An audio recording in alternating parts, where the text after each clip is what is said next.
Atención, el presidente de la República anunció hace unos minutos en Rosas, Cauca, donde se vive la grave emergencia por derrumbe, que la compra de predios para los afectados, al menos media hectárea por familia, se concretará en menos de 15 días. Vamos con los titulares.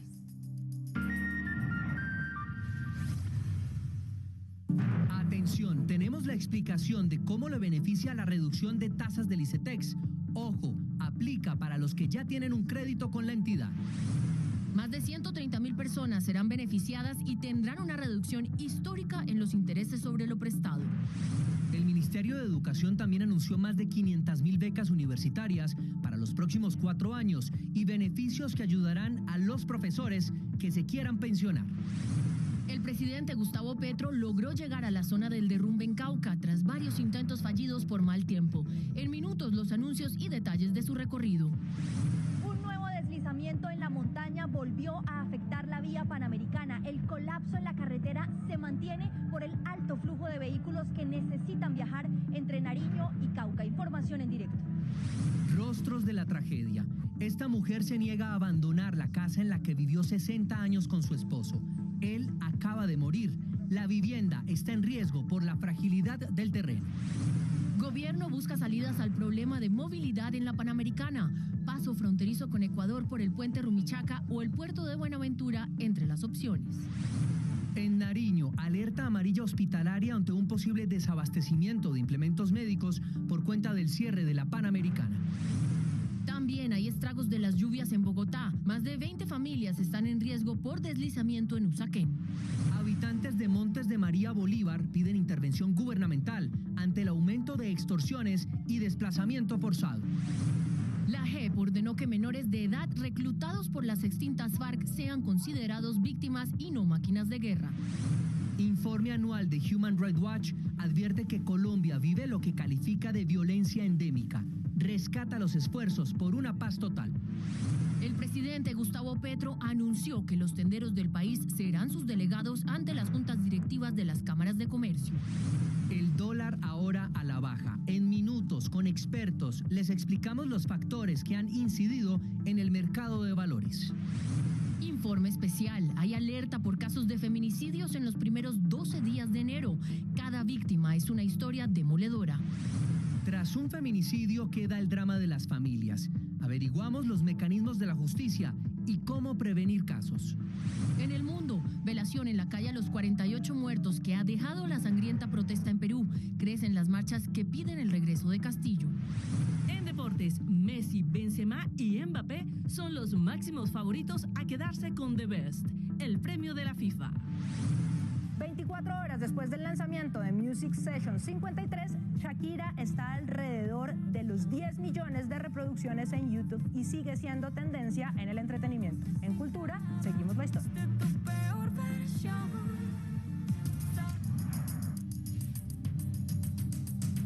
Buenas noches, iniciamos con información de mucho interés para quienes tengan deudas con el ICETEX. El ministro de Educación y sus directivas anunciaron una significativa reducción en las tasas de interés para créditos antiguos. Y nos vamos a tomar unos minutos aquí en RTVC Noticias para explicarles ese beneficio. Daniela, los alivios se suman a los ya anunciados por el Gobierno Nacional que benefician a jóvenes que adquieran nuevos créditos con la entidad. Julie Pulgarín, ¿qué tal? Buenas noches. Usted habló con el director del ICETEX. ¿De cuánto es la reducción y además a cuánto se está beneficiando? José, buenas noches. Pues veamos un ejemplo de lo que representa la decisión del ICETEX. Para entenderlo, debemos tener presente el IPC, índice de precios al consumidor, más los intereses sobre la deuda como está actualmente. Como ejemplo, 1 millón de pesos se calcula el IPC más el 7%, implica que por intereses tocaría pagar 201.200 pesos. Ahora, con el beneficio sobre cada millón de pesos, la tarifa si la persona está al día pagaría 2% más el IPC, es decir, 152.000 pesos. Como vemos, la diferencia es de casi 50.000 pesos por cada millón. El ICETEX y el Ministerio de Educación iniciaron el año con una noticia significativa para miles de colombianos que financiaron su carrera con un crédito y que hasta hoy resultaban afectados por factores como la inflación. Los beneficiados. Las nuevas tasas de interés, que serán del 2 y el 3% más IPC, beneficiarán a más de 130.000 personas que están en época de pago de sus créditos educativos. Gracias a este esfuerzo que hacemos, 130.000 jóvenes van a verse beneficiados con esos 350.000 millones de pesos. El ICETEX señaló que quienes hayan pagado sus cuotas puntualmente tendrán interés del 2% más IPC y para el resto el interés será del 3% más IPC. Los recursos. Esta iniciativa se logra porque el Congreso de la República aprobó un presupuesto de más de 350.000 millones de pesos de cuentas del ICETEX que estaban inactivas. Gracias a un esfuerzo que hicimos con el Ministerio de Educación Nacional y con el Congreso de la República y el Ministerio de Hacienda, nuestras tasas para 2023 serán del 2% y del 3% más IPC. Reforma ICETEX. La entidad además aseguró que para el segundo semestre de este año estará en discusión la reforma al ICETEX que buscará que el gobierno inyecte presupuesto a la entidad, generar descuentos a los deudores por pago anticipado, financiación contingente del ingreso para que el deudor no pague más del 20% de sus ingresos y una tasa del 0% durante el tiempo de estudios. Pues vamos a ver lo que Julie nos planteaba hace un momento sobre lo que representa la decisión del ICETEX. Para entenderlo tenemos que tener presente y en cuenta el IPC, que es el índice de precios al consumidor. Aquí en esta pantalla vamos a tener el gráfico, más los intereses sobre la deuda como está actualmente. Esto es, digamos, un ejemplo de 1 millón de pesos y así se calcula el IPC más el 7%, tal como lo vemos aquí en nuestra pantalla, que implica por intereses tocaría pagar 201.200 pesos. Ahora, con beneficios sobre cada millón de pesos, si la persona está al día, pagaría 2% más el IPC, es decir, 152.000 pesos. Como vemos, la diferencia es de casi 50.000 pesos por cada millón. Ahora, Julie, usted conoció más noticias del sector educativo. Cuéntenos, por favor, cuáles son esos detalles. Pues el Ministerio de Educación hizo importantes anuncios sobre decisiones que beneficiarán a docentes mayores de 60 años que quieran pensionarse y a jóvenes que quieran acceder a la educación superior.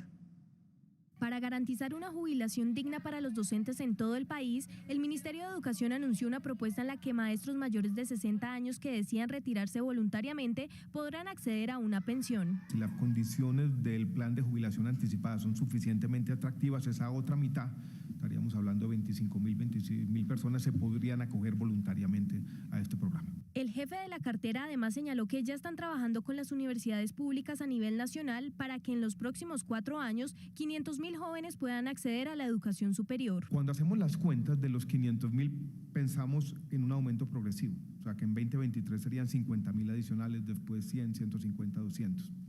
De esa manera. Actualmente, solo el 40% de los jóvenes que se gradúan como bachilleres logran ingresar a una universidad. Estas propuestas del ministerio serán presentadas en febrero ante el Congreso de la República para ser incluidas en el Plan Nacional de Desarrollo. Es importante mencionar que los cambios en las tasas de interés ya entraron en vigencia, mientras que los anuncios realizados por el Ministerio de Educación por el momento son propuestas que serán evaluadas ante el Congreso de la República. Desde la sala de redacción, Julie Pulgarín, RTVC Noticias, conectados 24/7.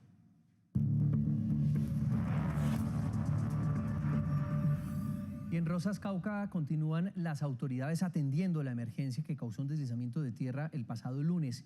Hasta el momento ya van 165 familias damnificadas, pero la situación no es favorable porque las lluvias de las últimas horas causaron un nuevo derrumbe. Stephanie Valencia, ¿qué tal? Buenas noches.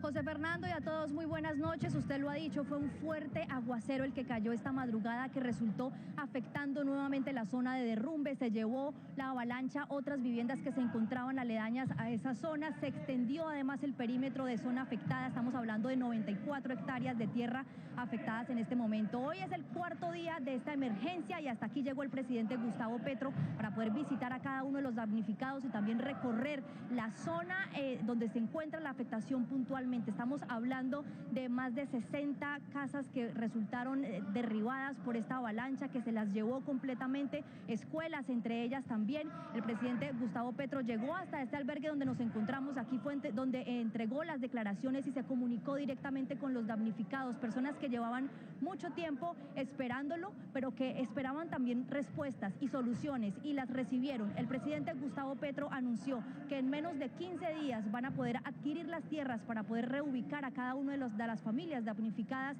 y también explicó las medidas que tomarán en materia vial. El mandatario ratificó que el auxilio para los afectados en Cauca será a través de la entrega de predios que las familias recibirían en menos de 2 semanas. comprar en menos de 15 días la tierra que necesitamos. Entonces, quiero que, no sé si se estrene, por lo menos en el Cauca se estrena el mecanismo. Aseguró que antes de un mes no habrá paso hacia Nariño y que se debe adecuar una ruta alterna. Una solución provisional, no a un mes. En un mes hay que mantener para la gente que quedó al otro lado una serie de medidas de urgencia. Hay un puente aéreo que hay que evaluar cómo está funcionando. Hay unas posibilidades que solo hasta dentro de un mes para el transporte de carga pesado podríamos utilizar. En busca de una solución definitiva, anunció un proyecto de doble calzada por más de 12 billones de pesos. Quizás viene a ser la obra más grande que en la historia se haya hecho en el sur de Colombia. 270 kilómetros. El mandatario, que estuvo acompañado del director de la Unidad Nacional para la Gestión del Riesgo, dijo que las lluvias en gran parte del país continuarán. Y en medio de este cubrimiento especial de RTVC Noticias hemos podido darle rostro a esta tragedia a través de las voces precisamente de los damnificados. Hoy nos encontramos con la historia de doña Agustina, una mujer mayor que se niega, se rehúsa a abandonar su vivienda que está al borde del derrumbe. La razón es que no quiere abandonar a su esposo que está enterrado unos metros más adelante.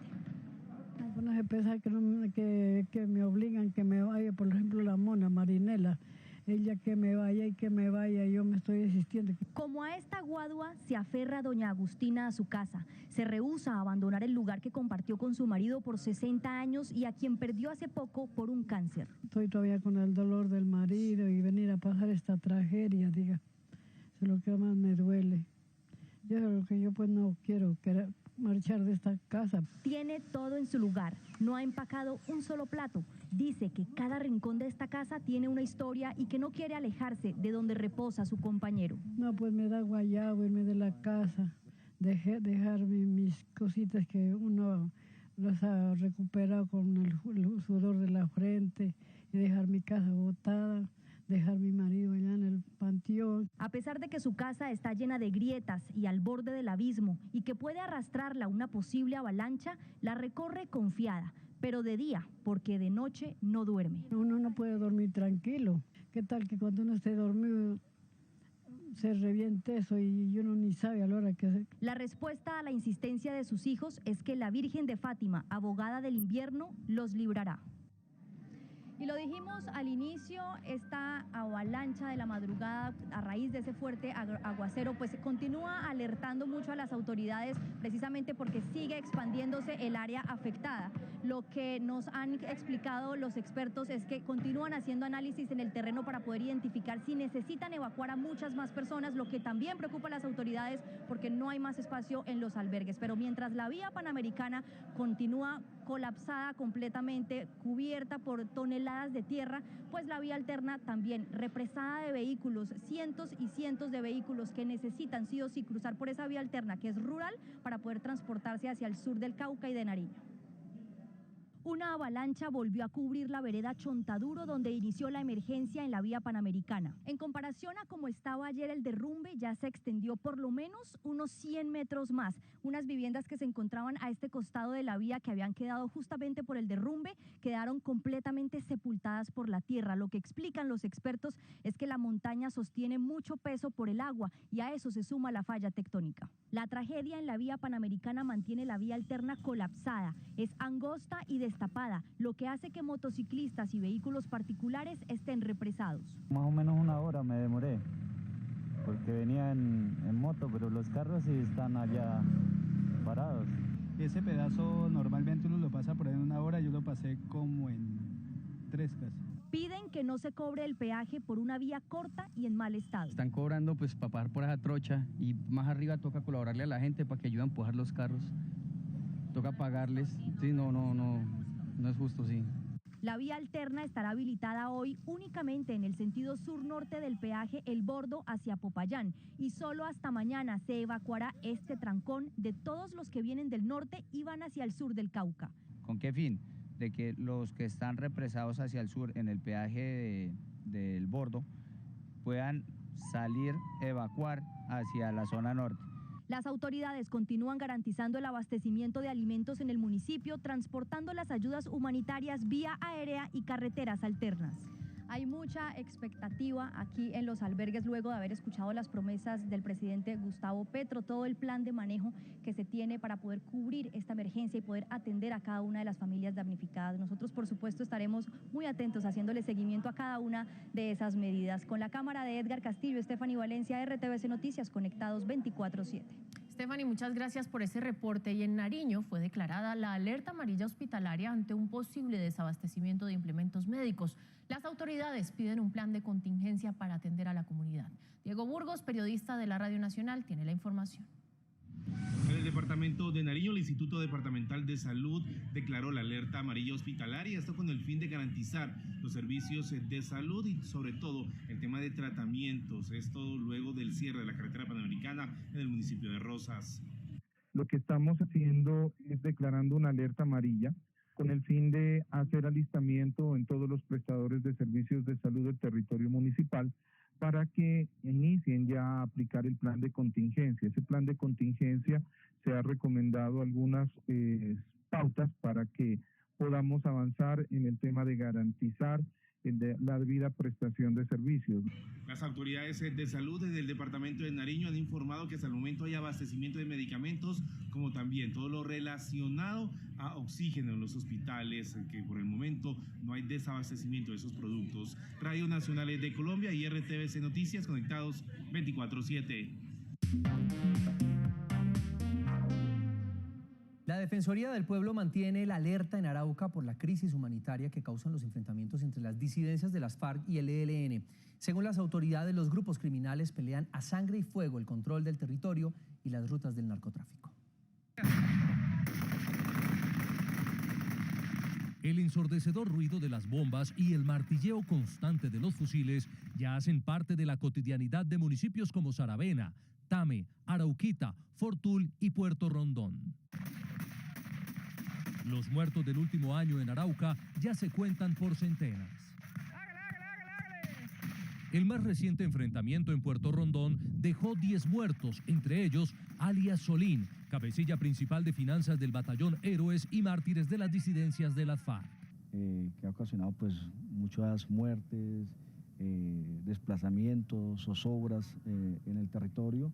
En Arauca, decenas de familias se encuentran atrapadas en sus viviendas. Conocimos que las familias afectadas no pueden cazar o pescar debido a la instalación de minas antipersonal y porque los grupos armados ilegales mantienen restricciones a la movilidad. A las ya alarmantes cifras de homicidios en Arauca se suman más de 80 casos de secuestro y desapariciones forzadas. Según la Defensoría del Pueblo, los desplazamientos de familias campesinas siguen en aumento. La JEP le ordenó al gobierno que menores de edad reclutados por las extintas FARC sean considerados como víctimas. La decisión fue dada a conocer luego de que el Tribunal de Paz resolvió la solicitud de varias organizaciones en abril de 2021. Esto por las declaraciones del entonces ministro de Defensa Diego Molano en referencia a los menores que murieron en un bombardeo en Guaviare y que fueron llamados máquinas de guerra.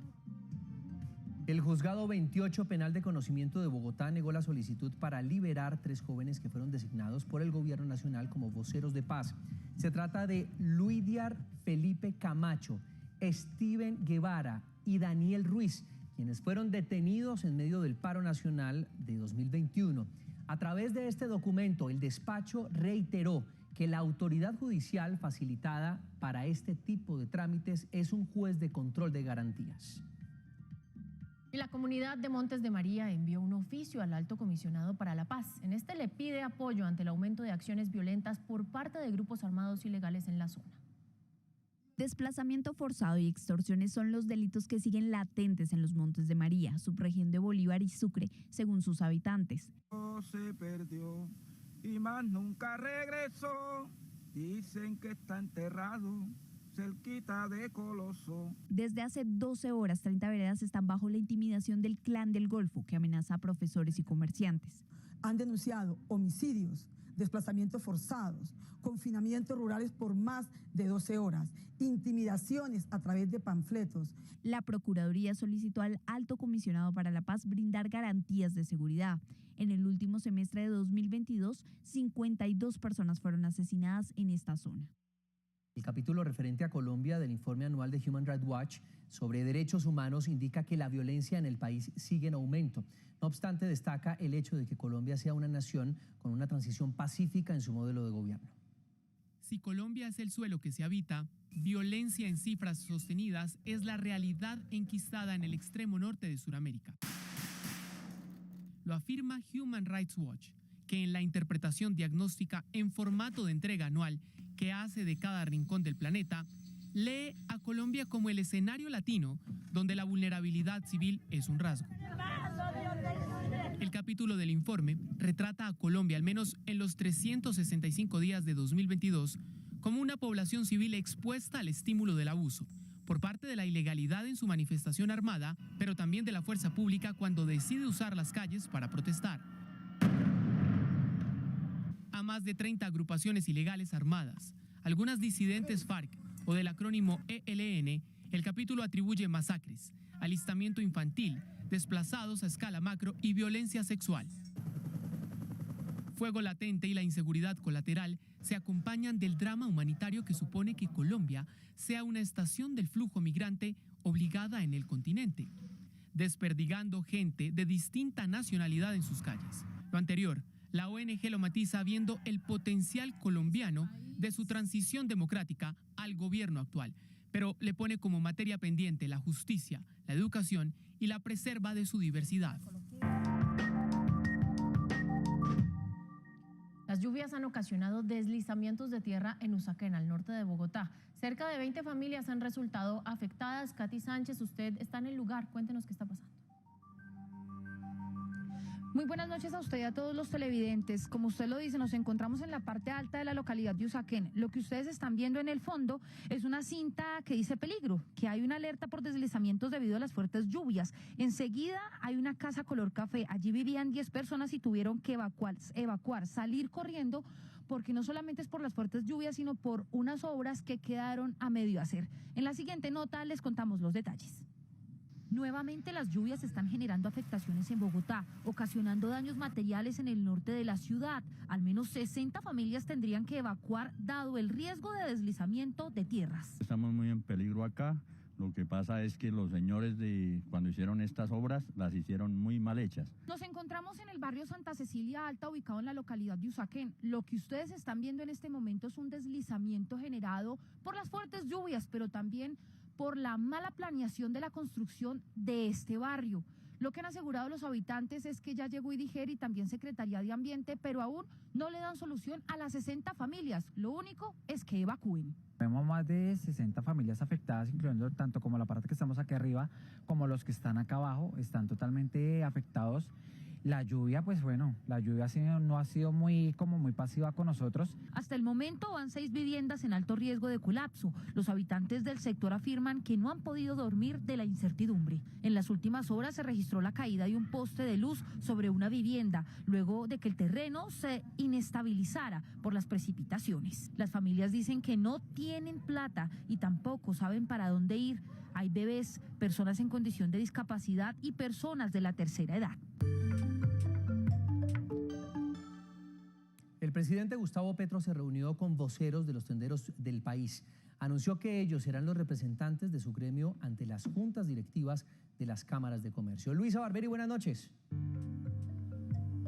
José Fernando y televidentes, muy buenas noches. Así es, fue una propuesta y una petición generalizada de los tenderos y tenderas al presidente Gustavo Petro, y es la de eliminar los intermediarios al momento de las compras, a lo que el primer mandatario respondió con 3 propuestas que se definen en educación, tecnología y asociatividad. También el primer mandatario, como usted lo mencionaba, reveló que los delegados ante las cámaras de comercio en las juntas directivas serán los tenderos y tenderas del país, que tendrán una tarea muy importante, y es la de defender los intereses del gremio económico de los pequeños comerciantes también de nuestro país. El primer mandatario cuestionó el funcionamiento de las cámaras de comercio y dijo que algunas de ellas están en manos de poderosos y de élites que controlan lo público. Según el mandatario, esta situación lo llevó a decidir la participación de los tenderos en las organizaciones. Es el delegado del presidente o la delegada del presidente, ¿no? Esa es la función de él. Entonces necesito esas listas para empezar a operar, para que podamos hacerlo lo más breve. En un emotivo momento, Héctor Galindo de Fecoltiendas agradeció la invitación del mandatario y celebró la designación. Es que es la primera vez que un presidente nos invita a su casa. Queremos participación en las cámaras de comercio porque es importante participar en esas decisiones. Otra de las solicitudes de los tenderos fue la de eliminar los intermediarios. Creando cadenas de intermediarios que no generan valor y que hacen que este producto llegue con altos precios a la tienda y por ende al consumidor final. El presidente Petro respondió con 3 propuestas a las necesidades de los tenderos: asociatividad, educación y tecnología. En Cáceres, Antioquia, las autoridades buscan a un minero que quedó sepultado luego de un derrumbe en el sector conocido como Mandinga. 2 trabajadores fueron rescatados. Más noticias de las regiones en el siguiente panorama. En Arboletes, Antioquia, una lancha naufragó con 15 pasajeros a bordo. Al parecer, el motor de la embarcación se averió, generando la emergencia. Los organismos de socorro rescataron a todas las personas. En Manizales, Caldas, fue hallado el cuerpo del periodista Sebastián Mejía, quien había sido reportado como desaparecido el pasado 22 de diciembre. El joven regresó hace 6 días a la ciudad y hoy fue encontrado muerto en su vivienda. La comunidad de Sitio Nuevo, en Puerto Wilches, Santander, pidió a Gestión del Riesgo intervenir el jarillón que contiene las aguas del río Magdalena. La estructura tiene 2 aberturas que alcanzan los 500 metros de ancho. En menos de 24 horas secuestraron a otro uniformado. El hecho ocurrió en Santa Rosa, Bolívar. El soldado fue identificado como Luis Morelos. A través de redes sociales, las disidencias de las FARC publicaron una prueba de supervivencia. Buenas noches y bienvenidos a Especiales RTBC Noticias. En apenas 2 semanas de 2023 ya hay un hecho de violencia que preocupa y son los casos de feminicidio. La violencia contra la mujer parece haberse exacerbado en medio de las fiestas por el cambio de año, Daniel. Precisamente, José Fernando, ese es el tema de hoy, la alerta en Colombia por los feminicidios, que vamos a abordar así. Mire, los rostros de las víctimas. Algunos de los casos los hemos registrado aquí en RTBC Noticias como sucesos en los días pasados. Los hemos recopilado porque esta realidad, vista en un conjunto, pues es realmente preocupante. También tenemos los testimonios de las víctimas. En unos minutos vamos a hablar con Adriana Celi. Ella es hermana de Rosa Elvira Celi, quien murió en 2012 a manos de un feminicida. Es un caso emblemático de violencia contra la mujer. Adriana Celi se dedicó luego de esto a estudiar el tema y tiene varios diagnósticos preocupantes sobre lo que está pasando. Y además tendremos las voces de las autoridades. Expertos de la Fiscalía General de la Nación nos explican cuáles son los detonantes que ponen en riesgo a las mujeres ante hechos de violencia y el reto, por supuesto, en el proceso judicial para que no haya impunidad. Iniciamos. Bien, pues en los primeros 12 días de enero en Colombia se registraron 6 feminicidios. Los principales sospechosos son las parejas y también las exparejas de las víctimas. En la mayoría de los casos, los celos son la principal causa de los ataques contra las mujeres. Angélica Treco González tenía 23 años y era oriunda de Barrancabermeja. Su cuerpo fue encontrado el 1 de enero en un monte de la vereda Bocas de Don Juan, un pequeño corregimiento de Yondó, Antioquia. Los celos, al parecer, fueron el motivo para que su expareja le disparara en varias oportunidades, luego de verla hablando con un amigo.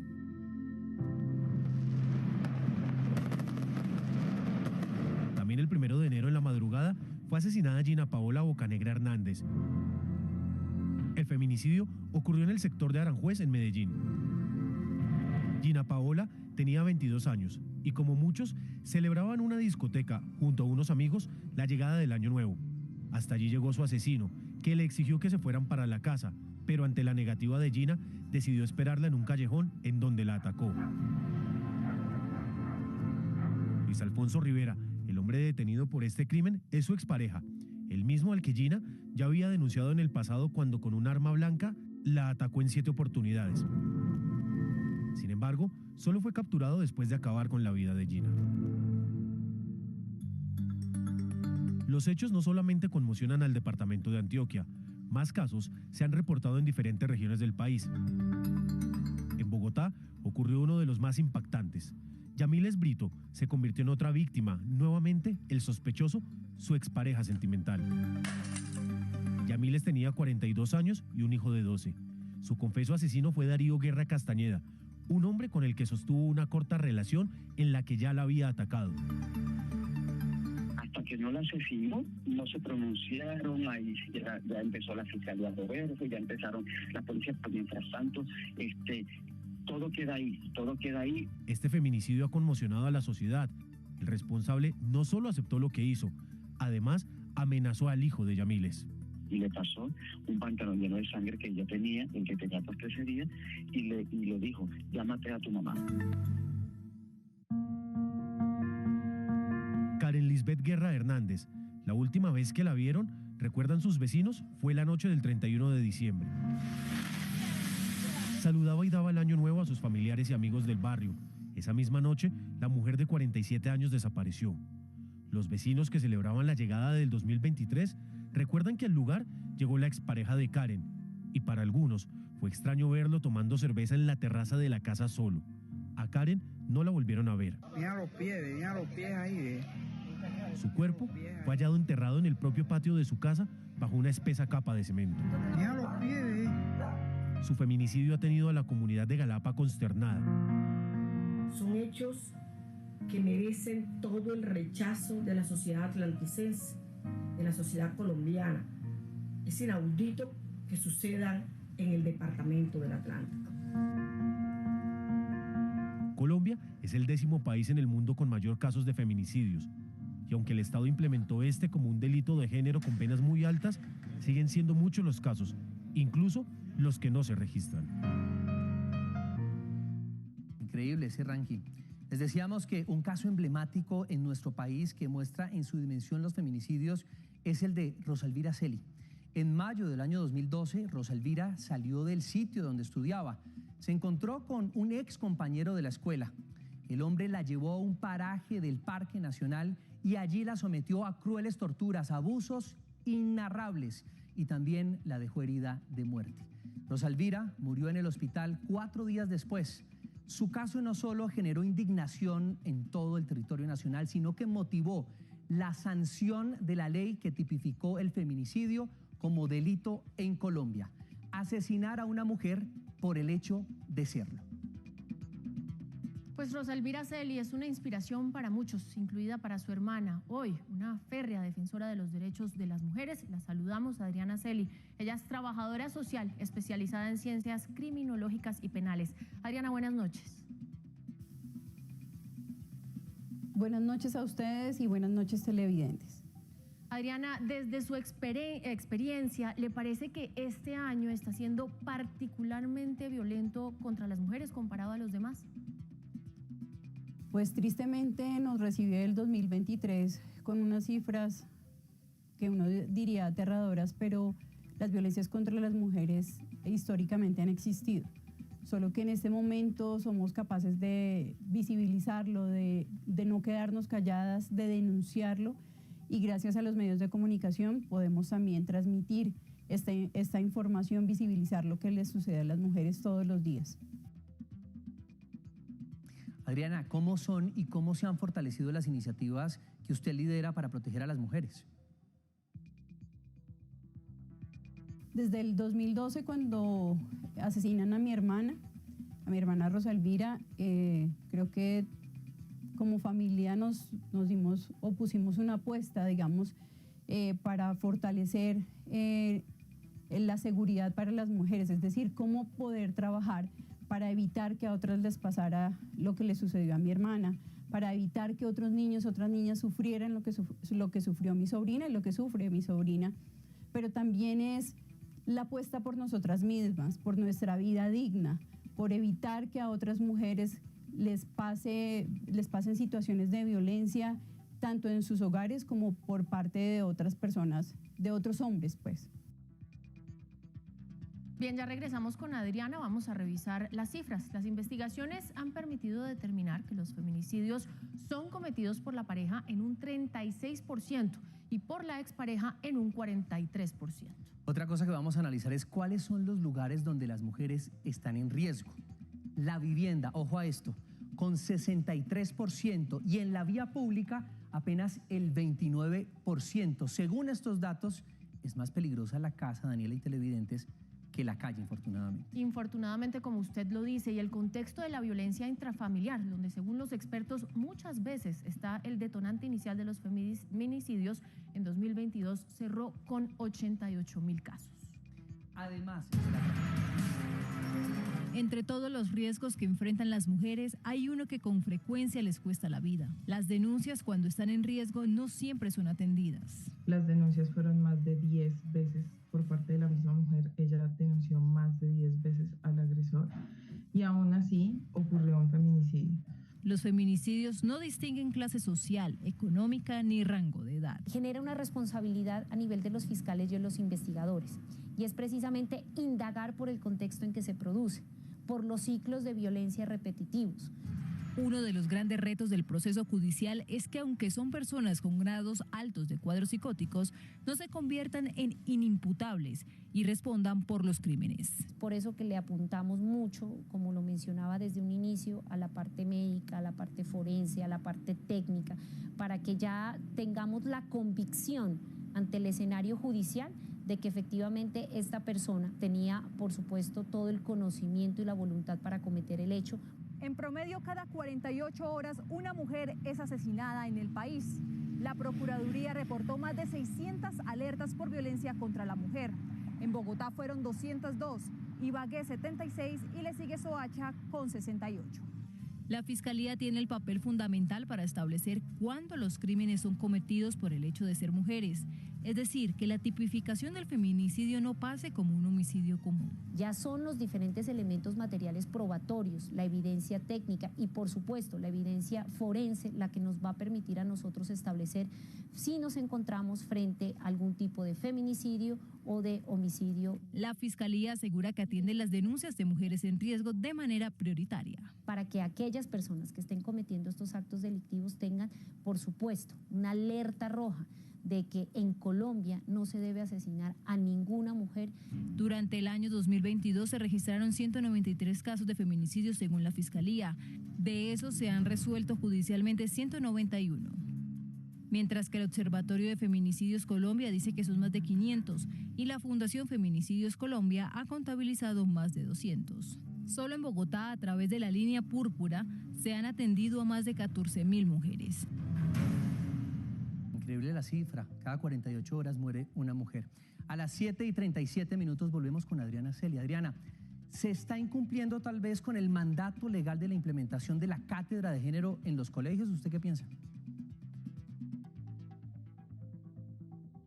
Desde la creación de la ley 1761 de la tipificación del feminicidio en el 2015, la cual determina también la creación de una cátedra de género que hasta el momento 2023 no existe. Todavía el Ministerio de Educación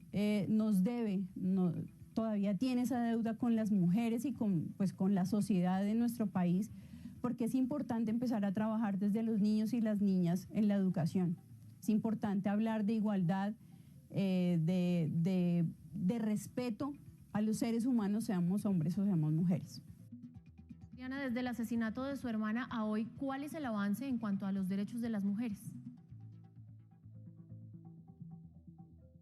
Es un avance el poder hablar de feminicidio, porque las mujeres sí las matan por el hecho de ser mujeres. En nuestro país, por ejemplo, fuimos de los últimos de Latinoamérica en tipificar el feminicidio como delito autónomo. Y si bien es un avance, también detrás de este avance se tiene que trabajar en un fortalecimiento y en una formación a los entes que garantizan los derechos de las mujeres. Todos los funcionarios y funcionarias que atienden a las mujeres y así no los atiendan, los guardas de seguridad, las personas que recepcionan este tipo de situaciones, de casos en las comisarías, en la policía, en la fiscalía, tienen que saber y tienen que formarse con enfoque de género, pero además tienen que saber cuáles son las leyes y aplicarlas de la mejor manera. Adriana Celis, muchísimas gracias por acompañarnos hoy. Y hasta aquí este informe especial. El próximo jueves estaremos con otro tema de actualidad.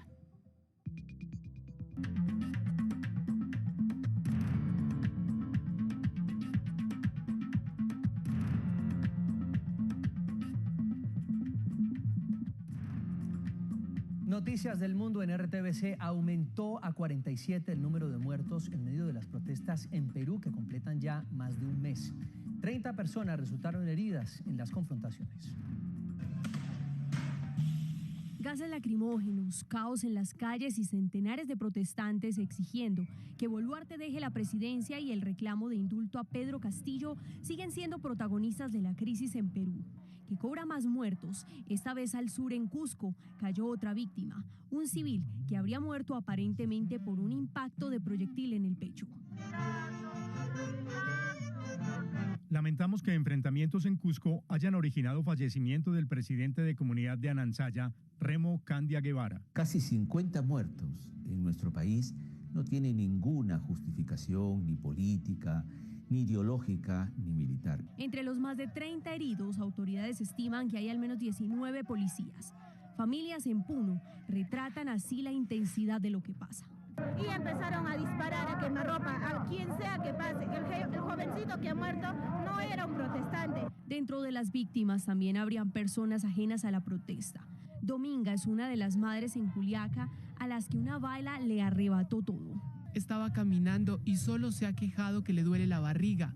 Pasaron unos minutos y cayó. Nadie se ha dado cuenta cómo ha entrado. Cusco, Ayacucho, Arequipa y Apurímac mantienen protestas activas desde diciembre del 2022. Puno y Lima recientemente también se sumaron.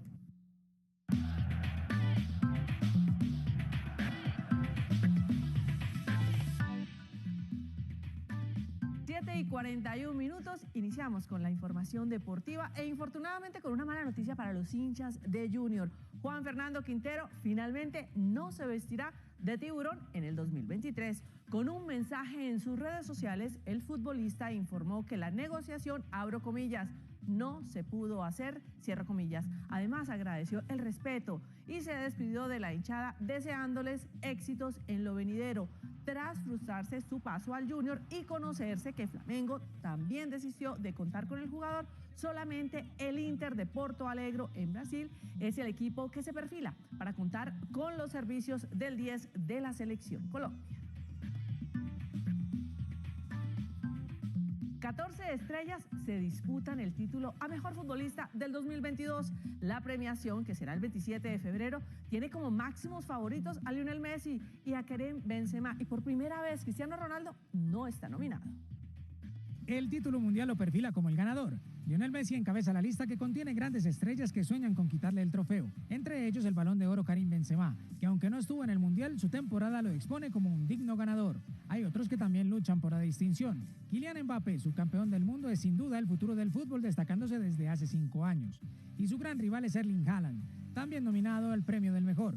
El androide hizo 20 goles en 14 partidos, marcando un récord en la Premier League. Su compañero de equipo, Julián Álvarez, entró en el podio de los que pelean por ser el mejor del mundo en algunos años, sumando también un título mundial. Y como no, el brasileño Vinicius Junior no se quiere quedar afuera de las posibilidades. Entre los grandes de antaño, Lewandowski, que ganó el año pasado, Salah, que viene destacándose hace tiempo con Liverpool. Otro de los atractivos de The Best es saber quién ganará el Puskás al mejor gol del año. Aparte del tanto de Richarlison en el Mundial, Balotelli asombra con este gol en la Liga de Turquía. El australiano Alou Kuol hizo este golazo de escorpión. El polaco Oleksii hizo este espectacular tanto en el fútbol para amputados. Y las damas también hacen golazos, como este taconazo de Alessia Russo. Los premios se entregarán el 27 de febrero. Pasemos al fútbol nacional. Millonarios anunció la contratación del defensa vallenato Jorge Arias. El club hizo oficial su llegada, mientras que el equipo continúa su pretemporada en Estados Unidos. Jorge Arias es un defensor fuerte en el juego aéreo. Ya se puso la camiseta embajadora. Jugó en Medellín, Junior, Cali y Olimpia, y llega a Millonarios con el deseo de aportarle a un equipo que comenzó su pretemporada con un gran primer tiempo ante el Hertha Berlín de la primera división alemana. El primer gol embajador del 2023 fue de Macalister Silva, luego del rebote de un tiro libre cobrado por Elvis Perlaza a los 8 minutos de juego.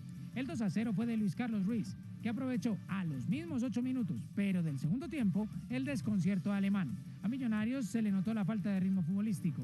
y el peso físico de la pretemporada, y los alemanes empezaron a nivelar la contienda. Kanga, a los 56, descontó para poner las cosas 2-1. Y finalmente Trussard empató a los 69 minutos para dejar el marcador finalmente 2-2. Ahora Millonarios jugará el sábado ante River Plate de Argentina y volverá al país para la última semana antes del inicio de la liga.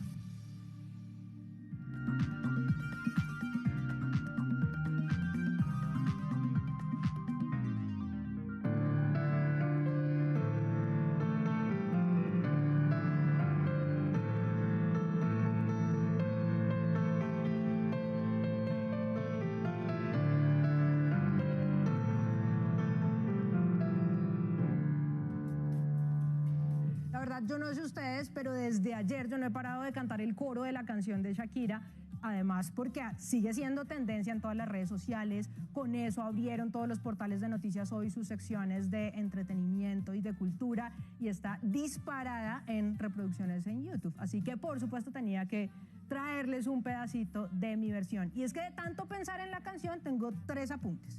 Va el primero: Bizarrap está intentando revolucionar la industria de la música popular. Miren quién es. Tiene 23 años, o sea, es un niño básicamente.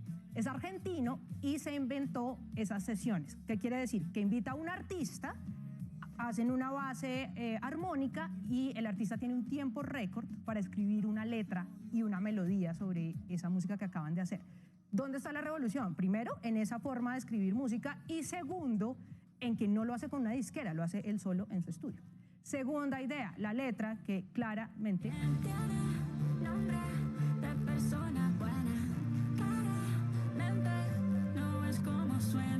es lo que más polémica ha causado. Y es que, como les decía yo ayer, esto es una forma legítima de hacer arte. Escribir letras para canciones está muy cerca de escribir poesía, y dentro de la poesía hay distintas corrientes. Una es el conceptismo, que fue muy famoso durante el Siglo de Oro, que es utilizar palabras directas, simples, que no sean difíciles de entender. Hay otra corriente, que es la poesía testimonial, que es un poco contar, por supuesto, cosas de la vida de uno con palabras puntuales, también haciendo sátira y obviamente diciendo nombres puntuales. Por ejemplo, Cristina Peri Rossi, poeta uruguaya, ganadora del Premio Cervantes, tiene un poema que es solo una línea, que dice así: Neruda, cállate tú. Tercera idea, las acusaciones de plagio que surgieron hoy por parte de la cantante Briela. Ella dice que el coro es exactamente igual, y sí, es exactamente igual. Pero les voy a mostrar algo. Resulta que es una fórmula que existe en la música popular, y es el acorde menor con séptima, que es este. Con esas notas, si uno las toca en orden, como con unas notas intermedias que se llaman notas de paso, pues da exactamente esa melodía.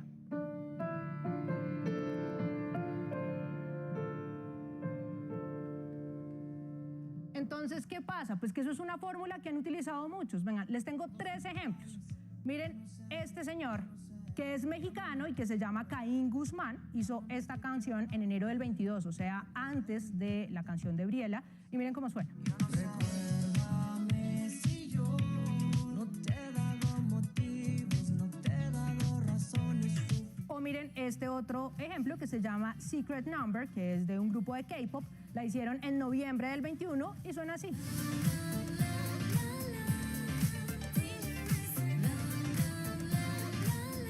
Y para terminar, Me and the Rhythm, que es de Selena y la hizo en el 2015, Selena Gómez.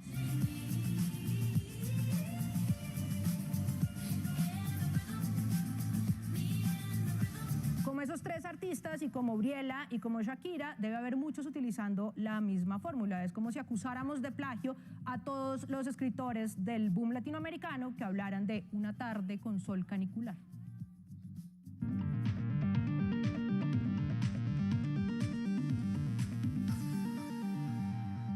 Noticias económicas. El dólar bajó por mejores expectativas del mercado sobre la inflación. La tasa de cambio tocó valores similares a las de octubre de 2022.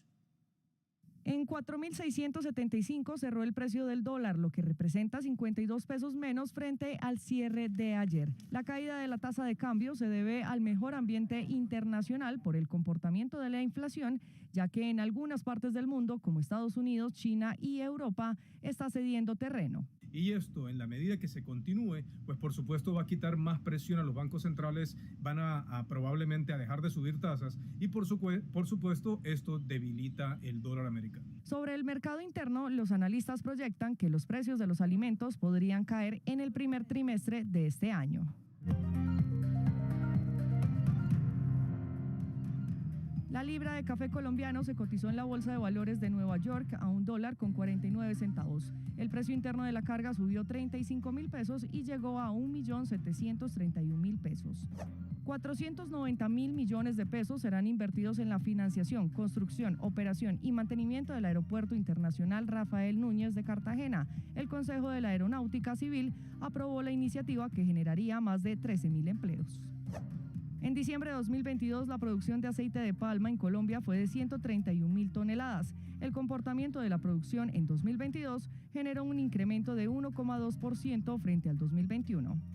El Bitcoin vuelve a tocar el techo de los $18.000 luego de varios días en terreno negativo. El comportamiento se debe a las expectativas generadas por el dato de inflación de diciembre en Estados Unidos.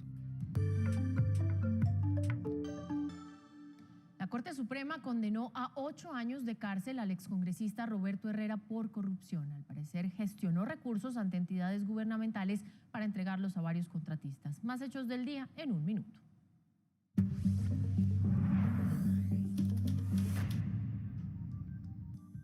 Autorizan paso de carga por el puente internacional Atanasio Girardot en norte de Santander, inaugurado el pasado 1 de enero. 3 tractomulas pasaron hacia Venezuela transportando 96 toneladas de alimentos. Inició el juicio por el asesinato de la periodista Natalia Castillo, ocurrido el 23 de diciembre de 2021. La Fiscalía expuso las pruebas contra los acusados. La Procuraduría alertó sobre posibles fallas en la convocatoria laboral del IMPEC, en la que participaron más de 18.000 personas. Según el Ministerio Público, el material de las pruebas que se debieron realizar en diciembre por la Universidad Distrital no llegó a las 9 de las 12 ciudades que entraron en el proceso de selección. Las autoridades de Barranquilla investigan un panfleto amenazante contra 20 personas en el que aparecen los nombres de 2 policías. Al parecer, en el mensaje, grupos criminales le dan 24 horas para abandonar la zona.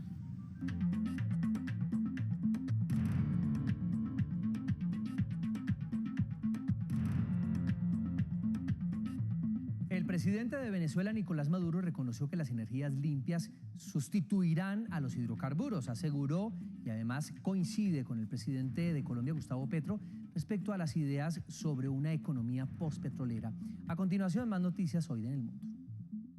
El fiscal general de Estados Unidos asignó un asesor especial para investigar los documentos clasificados que fueron hallados en la oficina y casa del presidente Joe Biden, tal y como ocurrió en un caso similar contra el expresidente Donald Trump. Los documentos corresponden a la época en la que Biden era vicepresidente de la era Obama. Estamos cooperando total y completamente con la revisión del Departamento de Justicia. En medio de la tensión que continúa en Brasil y que llevó al presidente Lula da Silva a redoblar la seguridad en todo el territorio, bolsonaristas cancelaron las nuevas manifestaciones. Por redes se conocieron volantes digitales en los que convocaban al bloqueo de carreteras, el derribo de líneas eléctricas, cierre del paso a refinerías, entre otras acciones. Continúa la disputa por el control de Soledar en la región de Donetsk, en Ucrania. Pese a la difícil situación, el gobierno ucraniano aseguró que el ejército mantiene los combates contra las tropas rusas que intentan conquistar esa región. A pesar de la difícil situación, los soldados ucranianos están peleando ferozmente. Llegamos a oportunidades y atentos porque hay 24 cursos gratuitos útiles para crear negocios y también potenciarlos en áreas digitales. Le contamos cómo inscribirse. En oportunidades de cursos, vaya a la página www.ccb.org.co. Deslice abajo y te clic en ofertas, cursos gratuitos. Acá encontrará las diferentes opciones como diseña y valida tu modelo de negocio, nuevas alternativas para vender por canal digital, aprenda a vender por WhatsApp Business, aprenda a diseñar una página web, entre otros. Seleccione el que más le guste y lea con atención la descripción y requisitos. ¡Atentos! Los módulos son 100% virtuales y autogestionados. Y mucho ojo, al finalizar el curso podrá obtener un certificado. Y muy importante, recuerden que si quieren seguir informados 24/7, nos encuentran en todas nuestras redes sociales como RTVC Noticias.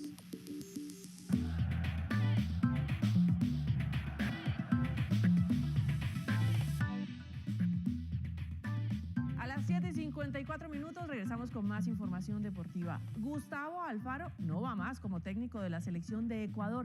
Así lo comunicó la Federación de Fútbol de ese país, agregando que las partes no llegaron a un acuerdo para la renovación del estratega argentino.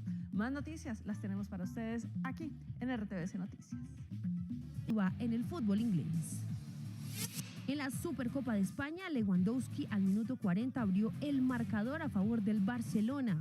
Pero en el segundo tiempo, al minuto 77, Nabil Fekir puso el empate. En el extratiempo, Ansu Fati convirtió este golazo de zurda. Pero minutos más tarde, Loren Morón puso el 2-2. Y desde el punto penal con Ter Stegen como protagonista, Barcelona clasificó a la final en la que habrá Superclásico español. La futbolista colombiana Mayra Ramírez del Levante de España fue víctima de racismo durante el partido de este miércoles en la Copa de la Reina. Durante el compromiso ante la Lama, la delantera recibió insultos, por lo que el equipo condenó lo sucedido. La Federación Colombiana de Fútbol también se manifestó. De otro lado, la selección Colombia viajará este sábado a Cali para concentrarse pensando en la primera fase del Campeonato Sudamericano Sub-20 que se jugará en Colombia. Uno de los llamados a ser protagonista es Juan David Fuentes, que juega en el Barcelona B de España.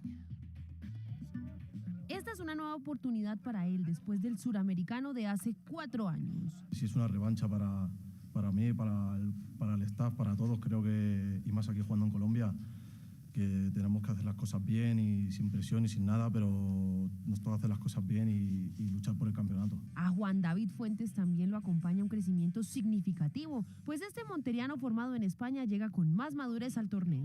Me veo con más experiencia, mi primer año en el Barcelona B, y gracias a Dios me están yendo las cosas bien, estoy jugando bastantes minutos y me veo con mucha confianza para este Sudamericano Sub-20, para poder ayudar a la selección en todo lo que me necesite. Puede jugar como volante externo o creativo. Ha participado en 16 juegos y ha anotado 2 goles con el Barcelona B y su estilo europeo sienta bien. Yo puedo aportarles mucho control del balón, mucha estabilidad, mucho gol.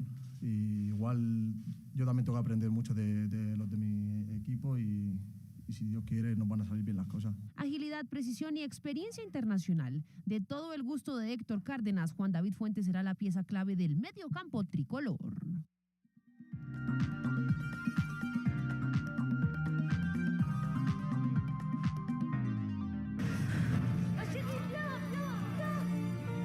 On n'est plus là-bas, Simone. On est revenu. Je suis fière de toi. Et maman serait fière de toi. L'espoir. Je félicite Madame Veil pour son élection. C'est dans l'Europe que je le place. Estábamos viendo el tráiler de una película que se estrena hoy en las salas de cine colombiano que se llama Simone Veil, la mujer del siglo, y que está inspirada en Simone Veil, la política activista feminista francesa. Les voy a contar un poco cómo va la historia. Simone Veil nació en Niza, el papá leía periódicos de derecha y la mamá periódicos de izquierda, entonces ya se imaginarán ustedes con qué idea creció esta mujer. Eran judíos, pero eran unos judíos que vivían dentro de la cultura judía, pero no aplicaban la religión judía.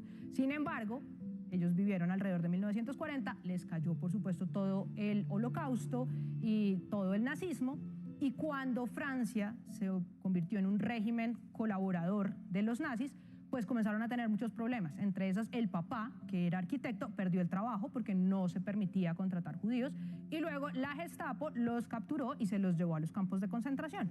Simone Veil estuvo en Auschwitz y al papá y al hermano lo asesinaron, las hermanas estuvieron en otros lugares.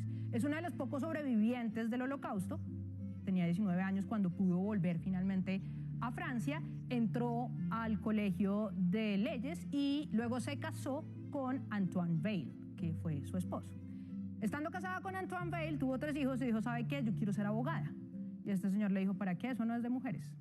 Primera rebeldía de Simone Veil, decirle, no, lo siento, pero yo trabajo y soy abogada. Entró a la universidad, comenzó a trabajar, luego comenzó a trabajar en el gobierno. Y en el gobierno todo el mundo le preguntaba, ¿pero usted por qué está trabajando si tiene esposo y tiene 3 hijos? ¿Qué necesidad?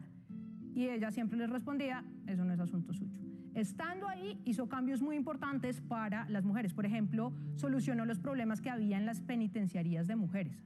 Les dio más dinero, mejoró las condiciones de vida. Además, le permitió a las mujeres adoptar siendo solteras, adoptar hijos siendo solteras y hacerse cargo de sus propias cosas en cuestión de dinero cuando eran viudas o cuando no tenían un hombre a cargo de la familia.